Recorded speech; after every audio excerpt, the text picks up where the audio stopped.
शरीरात त्रिदोष वात पित्त आणि कफ। आयुर्वेदानुसार हे तिन्हीला सम ठेवायचं, शरीरामध्ये वाढू द्यायचं नाही। मग त्याकरता एक छोटासा घरगुती प्रयोग, खूप छान, घरी सगळे आहेत, आपल्या किचन मधली सगळी ती औषधं आहेत।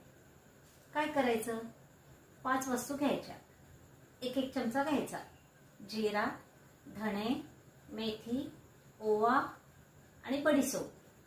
5 वस्तू रात्री भिजवायच्या, सकाळी त्याला गाळून घ्यायचं आणि ते जे पाणी आहे त्याच्यामध्ये थोडीशी 5 ग्राम खडी साखर टाकायची। शुगर असेल तर नका टाकू, नसेल तर ते टाका आणि ते पाणी गाळलेलं दिवसभर थोडं थोडं थोडं पीत राहायचं। वातही कमी होईल, पित्तही कमी होईल आणि कफालाही फरक पडेल।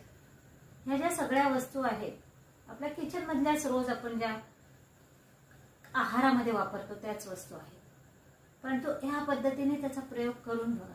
घरगुती औषधे अतिशय छान आहे। दरवर्षी योगग्रामला आम्ही जेव्हा जातो तेव्हा पंचामृत प्यायला म्हणतात, हा काढा आम्ही तिथे जरूर पितो 7 दिवस। तर तुम्ही पण प्रयोग करून बघा।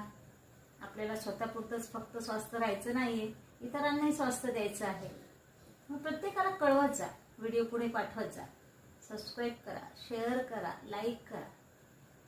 आवडला असेल तर नक्कीच कळवा। ओम